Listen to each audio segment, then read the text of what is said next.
Bueno, vamos a continuar entonces con este tema que veníamos planteando.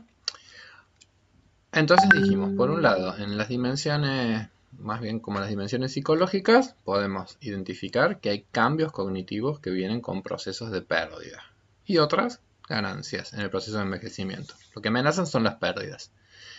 Y el otro dimensión, también dentro de las dimensiones psicológicas, que implican una necesidad de reajuste y una necesidad de adaptación y que implica, como quien dice, un impacto muy fuerte en una dimensión interpersonal, son los duelos, es decir, las pérdidas. Los duelos, a medida que nosotros vamos envejeciendo, digamos, inevitablemente vamos a ir atravesando por otra de las grandes amenazas, que es para el equilibrio de nuestra vida psíquica la pérdida de personas con las cuales hemos tenido un lazo muy significativo, ¿sí? Entonces piensen que cuando uno ya llega mayor, evidentemente es muy probable que uno haya perdido seres queridos, los ancestros de uno, los antepasados. A mayor edad también hay más riesgos de perder compañeros vitales, las parejas, los hermanos. En estas épocas que junto con el envejecimiento poblacional cada vez llegamos a tener expectativas de vida más altas, también es factible atravesar por dolores inenarrables como puede ser la pérdida de propios hijos, que empieza a ser una posibilidad más cierta. Pensemos que si de repente una persona vive 60, 70, 80, 90 años, también si vivís 90 años tenés chances, más chances que en otras épocas históricas, de que también se produzcan duelos así de difíciles. Entonces, esa es como otra área muy significativa en donde se producen importantes transformaciones, importantes amenazas a los sentimientos de integridad, ¿sí? Y por otro lado, también, para no dejar sin desarrollar esta dimensión más bien sociocultural, es decir, el hecho de que el envejecimiento sea algo que esté tan atravesado por nuestra cultura hace que también muchas afrentas vengan por el lado de la cultura.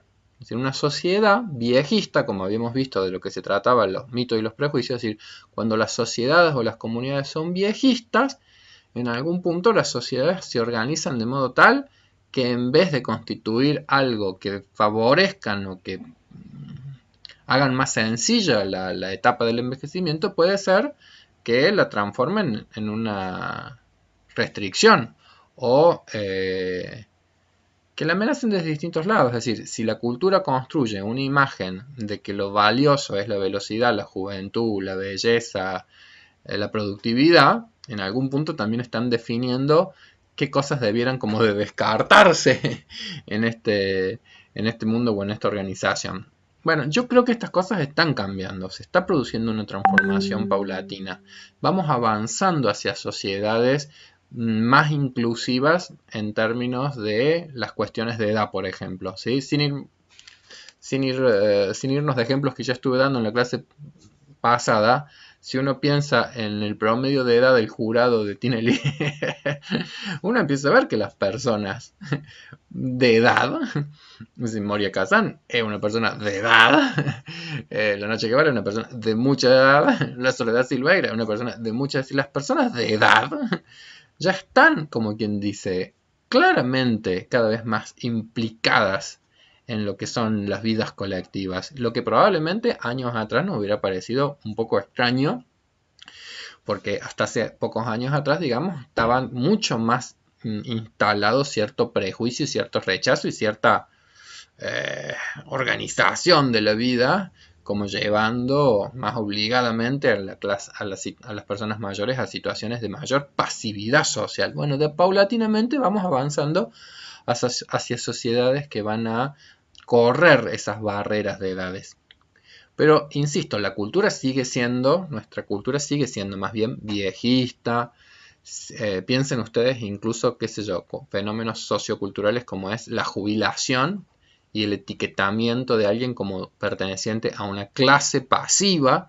Entonces, hasta las palabras que todavía se emplean son palabras que un tanto atentan.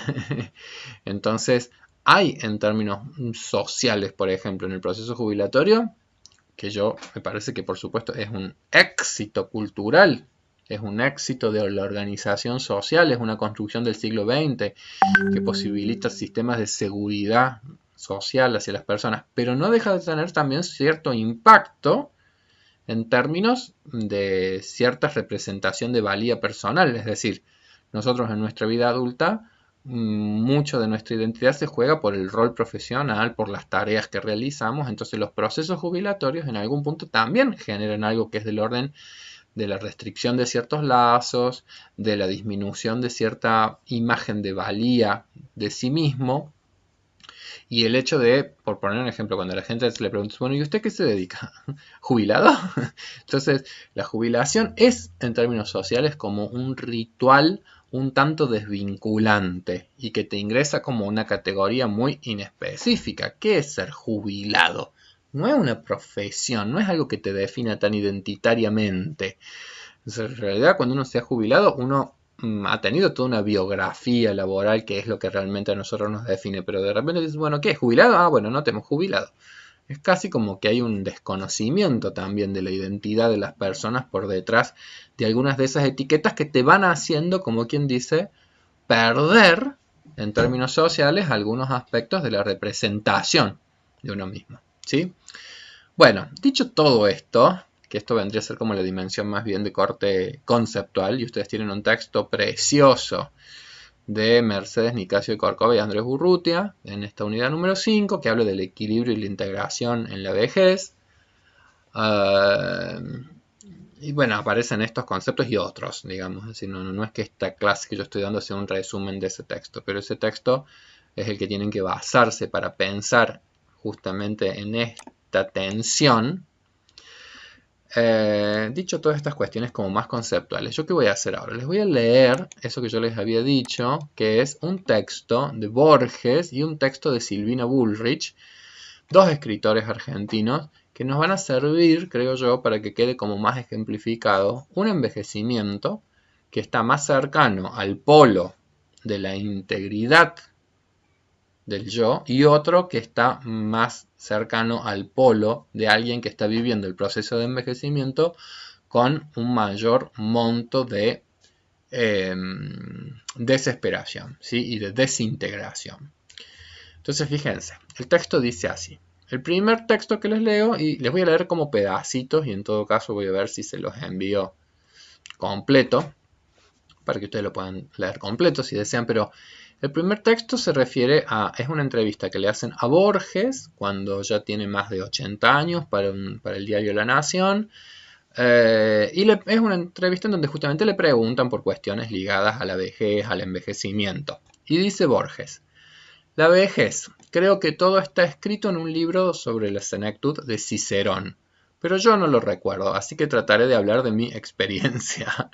Cicerón tiene un texto que se llama De Senectute, ¿sí? De Senectute. Cicerón es un pensador latino, Quiqueronis. Entonces, él tiene un libro muy bonito que se llama De Senectutem. Es una reflexión que hace sobre el proceso de envejecer. Y es un lindo libro, digamos, en donde es muy interesante ver cómo en la época antigua también ya se reflexionaba sobre esa etapa de la vida. Pero Borges dice que no se acuerda, entonces va a hacer su propia síntesis. La vejez es una forma de soledad, y en mi caso esa soledad está agravada por la ceguera.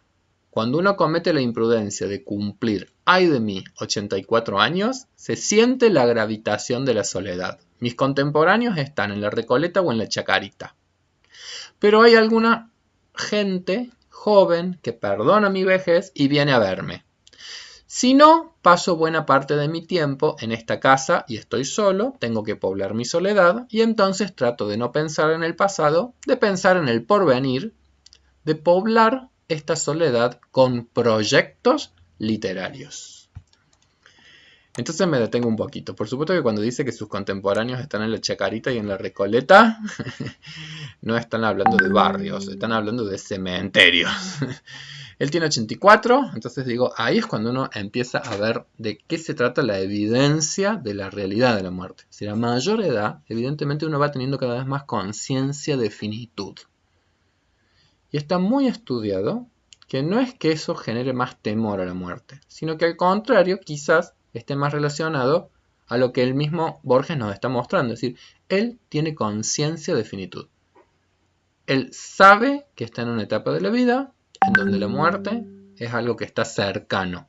Lo ha vivido a partir de la pérdida, por ejemplo, esto que nosotros decíamos son los duelos por las pérdidas de las personas conocidas, las personas queridas. Y sin embargo, si ustedes escuchan, aparece, bueno, un término que es el que está relacionado a la pérdida, que es la idea de la soledad, es decir, él efectivamente se percibe en mayor soledad que en otro momento de la vida, pero es muy interesante escuchar cómo aparece entonces el futuro. El futuro, en Borges, ¿desespera o no desespera? Y entonces, esto es lo que uno sobre todo tiene que poder empezar a afinar. Acá cuando uno empieza a ver de qué se trata la desesperanza es, bueno, ¿qué perspectiva vos tenés con respecto al futuro? Entonces, ahí aparece en él que el futuro está poblado de proyectos literarios. Cuando uno mira hacia el futuro, y el futuro uno tiene proyecto, el proyecto en algún punto habla justamente de la integridad psíquica con la cual nosotros estamos visualizando nuestro futuro. Ahí se puede depositar la esperanza, ahí se puede depositar la confianza, entonces la sensación presente probablemente sea de bienestar. Pero no me voy a adelantar, voy a seguir leyendo para que veamos cómo lo expresa Borges. Dice, esto de los proyectos literarios, dice, eso no me ofrece mayor peligro ya que sin duda me moriré sin haberlos ejecutado, pero me ayudan a pasar el tiempo. ¿Y qué otra cosa puedo hacer? Estoy solo, estoy continuamente pensando en versos libres, en versos clásicos, en sonetos, en prosas, en cuentos. Tengo que escribir además, porque en un momento de locura me prometí escribir 100 prólogos, de los cuales solo he escrito 7 hasta ahora, de modo que me veo obligado a la longevidad. Mi madre, dice, murió a los 99 años y estaba un poco impaciente, sobre todo al final que estaba postrada y no podía valerse. Cada noche ella le pedía a Dios que se la llevara en sus sueños. Ella era creyente, yo no. Y cada mañana lloraba al despertarse, hasta que una mañana, hace 9 años, en esta misma casa, no se despertó. Había pasado de un sueño a otro, creo que a las 4 o 5 de la mañana. Siempre uno está solo cuando muere, supongo. De modo que me he resignado a la vejez y a la ceguera del mismo modo que uno se resigna a la vida, que es lo más grave y lo más difícil. Una vez le dijeron a Bernard Shaw que obrar de tal modo era imprudente, y él contestó, bueno, es imprudente haber nacido, es imprudente seguir viviendo, vivir es cometer imprudencia. ¿Por qué no agregar una más? Creo que ahora me siento, en todo caso, más sereno que cuando tenía no 84, sino 24 años. Claro, a esa edad, a los 24, uno quiere ser Hamlet, ser Byron, ser Baudelaire, ser algún personaje de una novela rusa del siglo pasado, y uno cultiva la desdicha. Después, uno se da cuenta que la desdicha no es necesaria cultivarla, que uno se la encuentra. Y ahora creo estar no cerca de la felicidad, pero muchas veces cerca de la serenidad, lo cual es más importante. Ahí yo creo que de a poquito va evidenciándose cada vez más de qué se trata un sentimiento de integridad. La palabra serenidad, en términos emocionales, está hablando esto que yo digo que es una sensación de gusto por lo vivido. Borges tiene una clara comprensión ya, y eso es en algún punto expresiones de su sabiduría, clara comprensión de las diferencias que hay en el desarrollo y en las etapas de la vida. Creo que a esta altura de la vida él ya puede percibir con más claridad por qué hay tanta angustia en la juventud. En la juventud hay mucho por hacer. En la juventud hay mucha angustia todavía con respecto a la muerte, porque la muerte podría venir a truncar todo un proyecto, porque la muerte vendría a ser algo que destruya completamente metas, sueños, anhelos. Pero a los 84 años hay una trayectoria vivida, con metas, logradas o no, pero que han encaminado y con ciertas certezas con respecto a lo que uno ha hecho con respecto a su propia existencia. Por supuesto que en algún punto esa expresión de serenidad tiene que ver con que, bueno, Él dice, a los 24 uno quiere ser Hamlet o quiere ser Byron. Bueno, él a los 84 es Borges, que no es poca cosa. Entonces, en algún punto, digo, efectivamente, la serenidad viene de la mano con sentir que la vida que ha tenido es una vida con algunas, digamos, cualidades de fertilidad en términos de lo hecho y de certezas con respecto entonces a lo ya vivido. Además dice, a mi edad uno conoce sus límites. No sé qué puedo hacer, pero sé lo que no debo hacer. Sé que hay cosas que no debo intentar. Por ejemplo, escribir una novela, o escribir una pieza de teatro, o enamorarme. Esos son esfuerzos, claro, pero en suma, creo que la gente ha sido muy generosa conmigo. Bueno, yo no necesariamente uno va a estar de acuerdo con todo lo que diga Borges. Vaya a saber si hay edades tan marcadas para enamorarse o no. Lo que sí es evidente en términos de su sabiduría, la claridad que tiene de lo que es el cambio de metas vitales. Y cómo algunas cuestiones muy ambiciosas, si uno las siguiese manteniendo, probablemente se sentiría más en desajuste con la vida. Y en ese punto él da claridad también de ponerse metas que sean metas más fáciles de alcanzar, como quien dice. En cuanto a la vejez, uno se habitúa a ella. Perdí mi vista, acuérdense que es ciego, perdí mi vista como lector y como escritor y como posibilidad de distinguir las letras en el año 1955. Ese mismo año me hicieron director de la Biblioteca Nacional y escribí un poema que dice así: nadie atribuya a lágrima o reproche esta declaración de la maestría de Dios, que con magnífica ironía me dio a la vez los libros y la noche. 900.000 volúmenes y la incapacidad total de leerlos.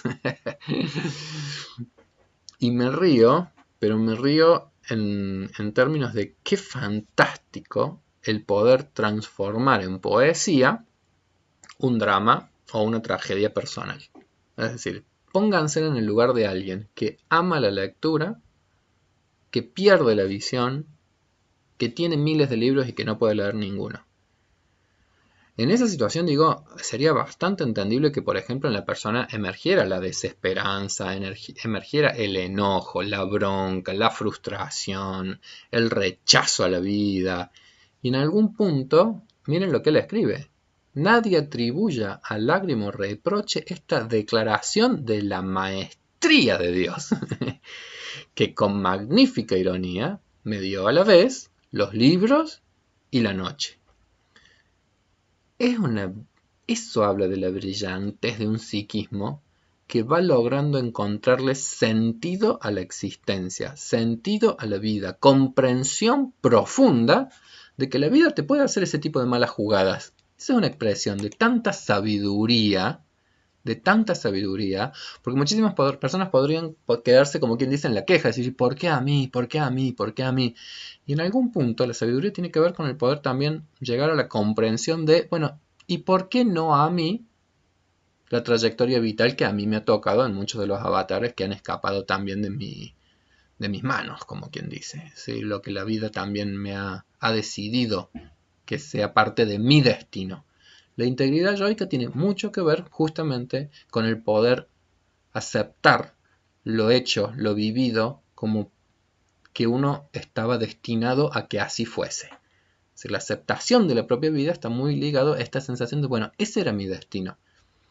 Es lo que la vida estaba destinándome y en algún punto también lo que yo pude hacer con esa propia existencia. Como una cuestión que tiene que ver con una idea de una amplia aceptación de todo lo que ha sido parte de mi propia vida. Esa es la integridad. Es decir, esto a mí me pasó.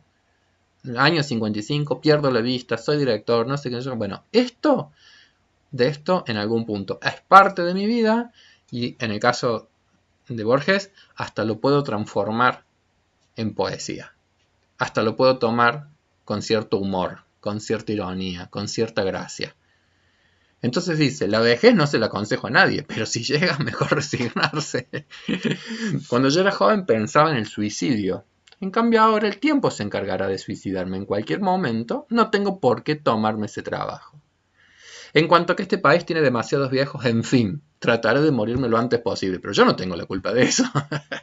Yo cuando leo este relato digo, es brillante de cómo el humor se va transformando también en un elemento que hace que evidentemente sea una persona que está transitando con muchísima integridad esta etapa. Mi mamá, que era criolla, cuando cumplió 95 años dijo, caramba, se me fue la mano. Por otra parte, si el problema es que nacen pocos chicos, bueno, en el mundo ya hay demasiada gente. Bueno, la Argentina es un país inmenso, 28 millones de personas. Miren cómo ha cambiado de la época de la entrevista a la actualidad. Somos 45 millones más o menos.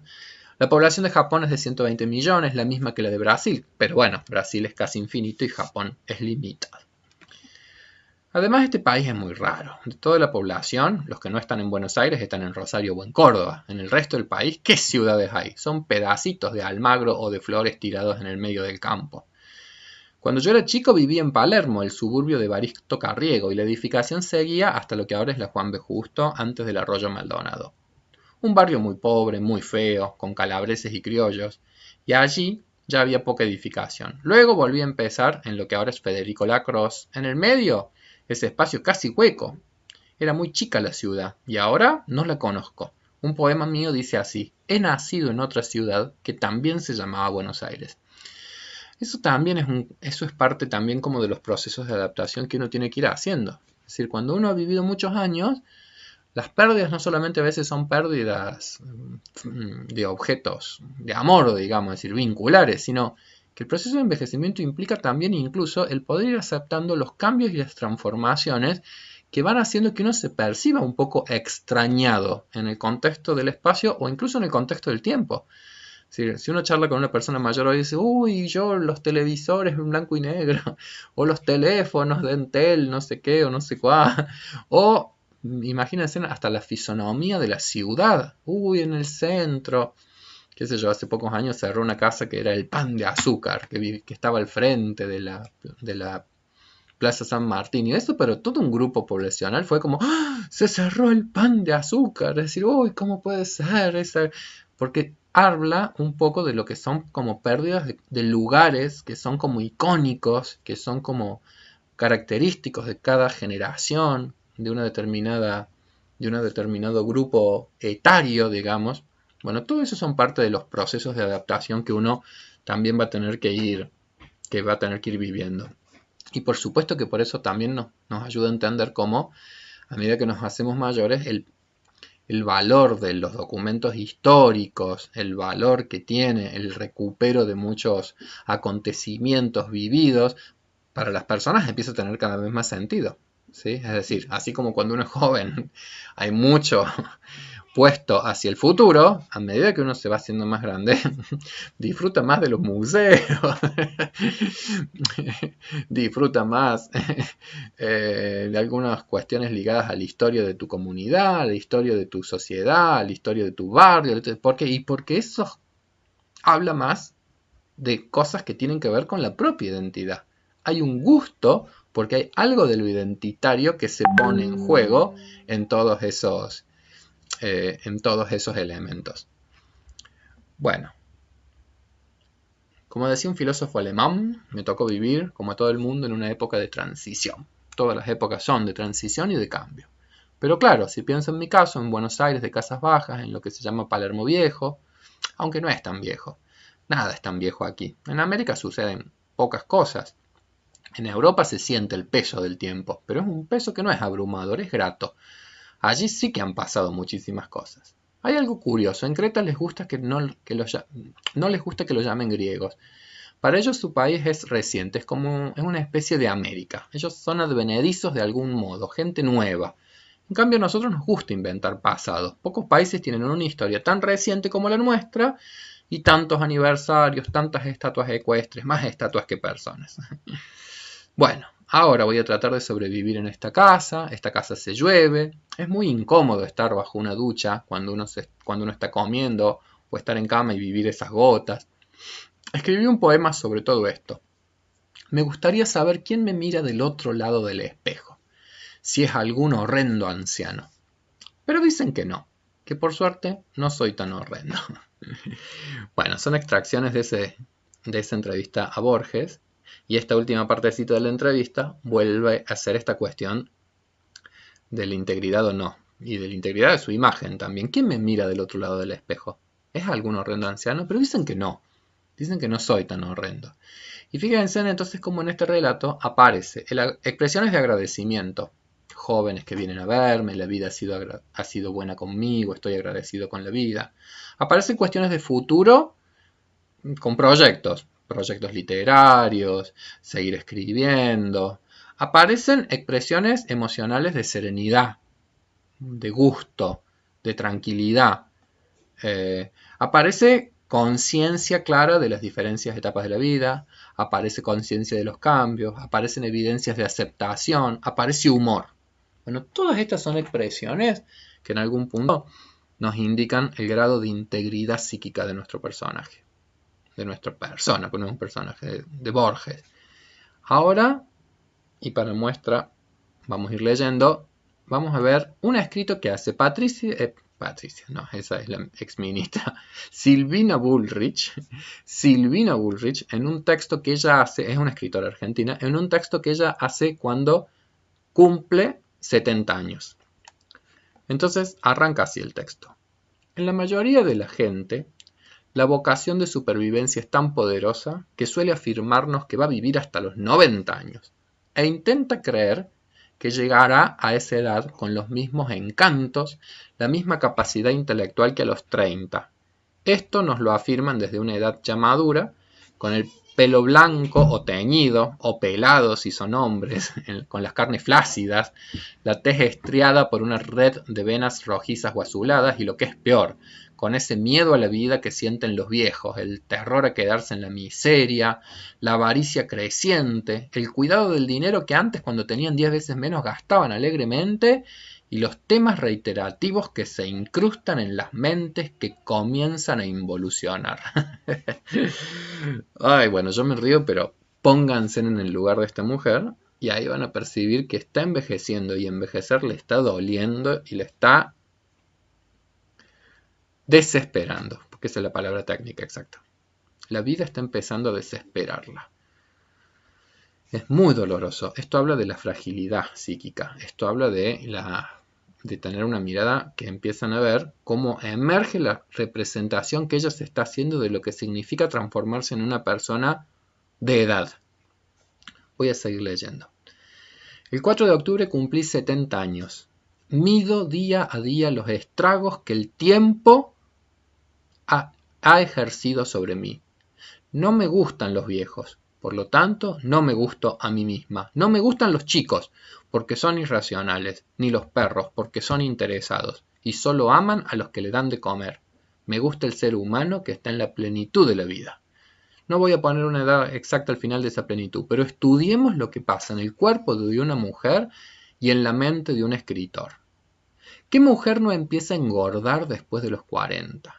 ¿Cuál no advierte a los 50, 45 o 50 celulitis en los muslos, párpados hinchados, arrugas en las comisuras de los labios?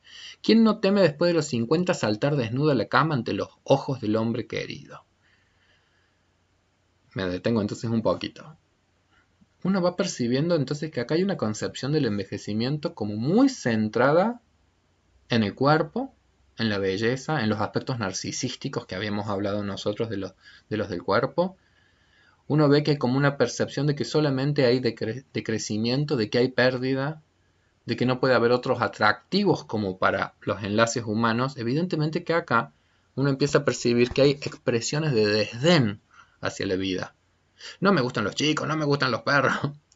Esto no es un proceso, esto no viene de la mano con el proceso de envejecimiento. Las personas que han amado a los niños, a medida que van envejeciendo, aman cada vez más a los niños. Tal vez reciban con una plenitud enorme la abuelidad y la llegada de los nietos. Quienes han amado las mascotas las van a amar con más intensidad en la vejez, van a poder percibir el grado de compañía que dan. Es decir, acá ya no se trata de qué es lo que produce el envejecimiento, sino de cómo ha envejecido una persona que ha tenido, se ve que a lo largo de la vida, dificultades en las posibilidades que ustedes van a ver que en el texto de equilibrio e integración en la vejez, Mercedes Corcova dice que es las posibilidades de amar, posibilidades amorosas, que posibilidades de vincularse amorosamente con los otros y con el mundo, y que tal vez esas dificultades ahora está experimentando en su vejez con una manera de mucha intensidad. Dice, todas estas enumeraciones no son importantes. Lo serio es como decía Madame de Recamier. Los jóvenes desollinadores ya no se vuelven para mirarme. Las glándulas parecen haberse quedado afónicas. Los hombres que pasan no miran a la alegre cincuentona y silban ante la criadita de 18 años que se contonea haciendo tintinear algunas botellas que lleven su red de compras. Está enojada con los jóvenes. Ahí uno empieza a ver de qué se trata también el estancamiento, en términos de que ya no hay una posibilidad de percibir a las otras generaciones como alguien a las cuales uno puede hacer algún tipo de legado, guía o acompañamiento. De repente las chicas más jóvenes se transformaron en unas competidoras para la mirada. Ella empieza a tener algo que es la sensación de disvalía personal. Ya no atraigo la mirada del otro, ya no genero deseo, ya no me miran. Verán que hay un componente narcisístico muy fuerte en este relato y el envejecimiento en ese punto se va a transformar en algo que promueva un colapso narcisístico. Es muy frágil lo que uno va escuchando en este relato.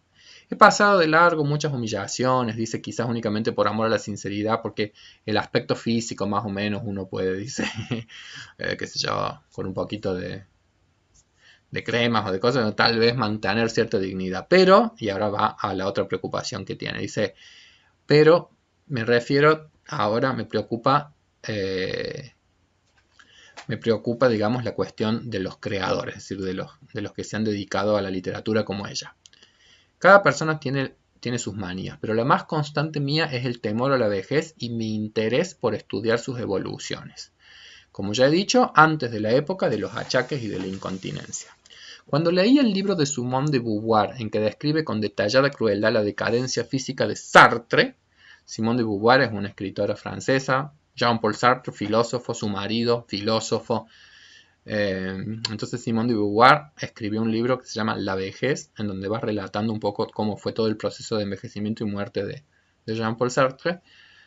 Cuando yo leía de Simone de Beauvoir cómo describe con detallada calidad la decadencia física de Sartre, sentí que nadie puede abusar de su intimidad con nadie, y menos aún con un gran hombre, para lanzar luego a los cuatro vientos lo más degradante del paso hacia la tumba. Pero Simone de Beauvoir ya estaba vieja, de lo contrario hubiera continuado con la actitud de su vida, pues no hay en su obra anterior nada parecido a una vileza, ni siquiera a una indiscreción sobre la intimidad de ambos. Me detengo, fíjense lo que estoy diciendo. Simone de Beauvoir fue una maestra, pero se pone a hablar de la muerte de Sartre. Bueno, es porque está vieja, entonces si está vieja, seguro que te chalaste. Tiene una mirada tan decremental del envejecimiento que cualquier cosa la justifica por ese lado. Pero a su vez, la cuestión del envejecimiento le genera una atracción enorme, pero al mismo tiempo una intolerancia y un malestar también muy grande, no lo puede tolerar. Dice, eso es lo que me asusta, la disminución de la lucidez de algunos escritores. Cuando Monerland sintió que no tenía más nada que decir, dijo basta, y lo mismo hizo Romain Gary, pese a algunos éxitos recientes bajo el nombre de Émile Allard, pero sentía que algo se había secado dentro de su cerebro. Y me he detenido, sin interrupción, a considerar la obra de los escritores y he advertido que ninguno de ellos ha escrito sus mejores libros después de los 65 años, y pongo esa fecha con generosidad.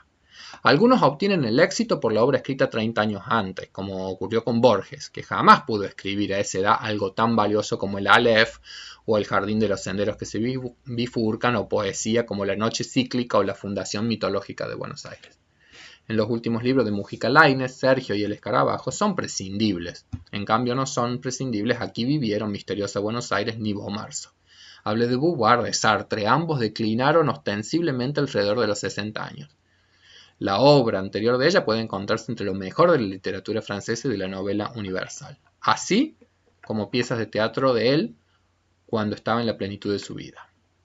Bueno, esta enumeración sería fastidiosa y por supuesto interminable. Lo cierto, y escuchen acá que esto es lo más importante, lo cierto es que yo vivo aterrorizada ante la página en blanco por temor a cometer libros tan mediocres como los de mis colegas de edad. Suelo ser precipitada y confiar demasiado en mi memoria y por lo tanto me ha pasado en una cita poner Baudelaire en vez de Verlaine, pero ahora cuando me pasa eso, algo semejante yo me aterrorizo. La palabra terror aparece constantemente en este texto pues es la que mejor define el aspecto que me ofrece el porvenir. Me detengo un poquitito, pero ahí es cuando si uno hace como la extrapolación, y yo les decía, cómo percibía el futuro Borges. Y uno podría decir, miren, 84 años y ciego. Sin embargo, tiene una mirada muy esperanzadora del futuro. Esta señora, 70 años y no está ciega. Y sin embargo, cuando habla del futuro, la página en blanco, el porvenir, las sensaciones son todo el tiempo emociones muy distónicas, terror, malestar. Y por lo tanto, todo este como conjunto de elementos es lo que nos ayuda a entender de qué se trata la desesperación ante la idea de la muerte. No es que ella en algún momento diga, le tengo miedo a la muerte. No. Y sin embargo, todas las expresiones están ligadas justamente a una cuestión como de desesperación ante lo que se está viniendo.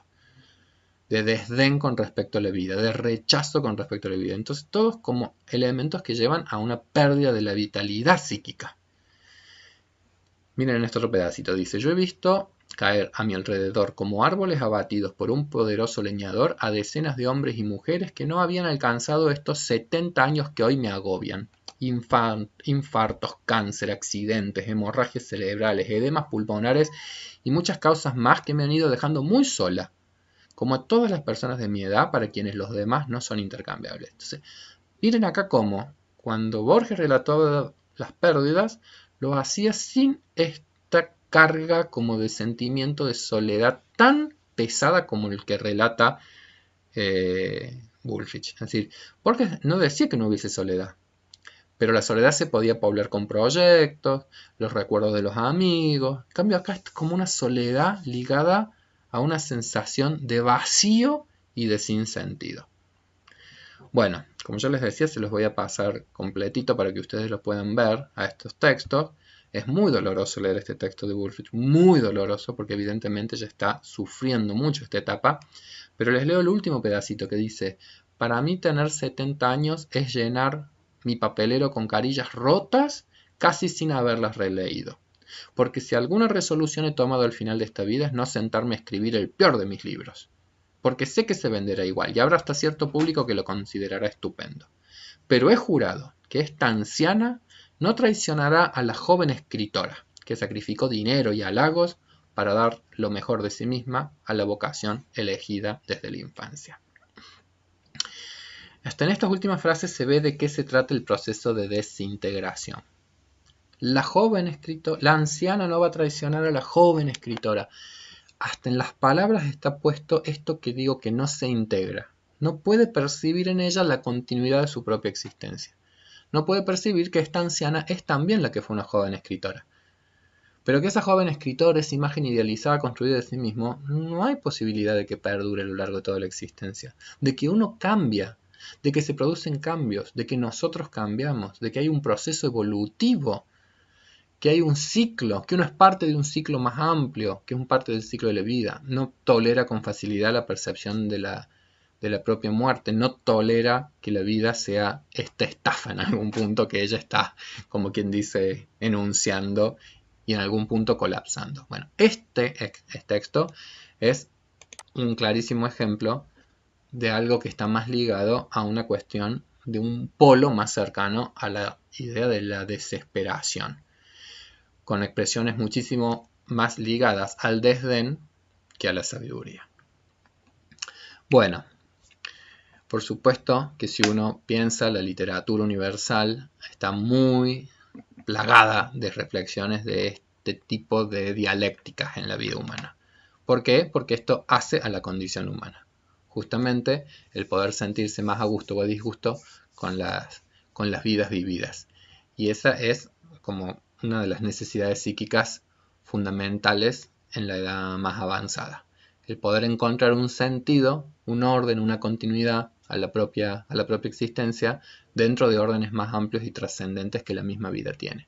Si eso se logra, esas son las expresiones de sabiduría y de la integridad psíquica. Cuando eso no se logra, la vida evidentemente se hace mucho más ardua, mucho más dura, mucho más difícil, mucho más desesperante. Y la función siempre de la cultura y de los profesionales en cualquier área es poder acompañar a procesos de integración, a procesos de significación, a procesos que posibiliten que las personas logren un mayor grado de desarrollo personal. Estimada gente, con esto termino esta clase. Espero que les hayan gustado estas temáticas. de la unidad número 5 y seguimos en contacto en esta etapa del año que ya lleva a cierres de todo lo que se viene trabajando.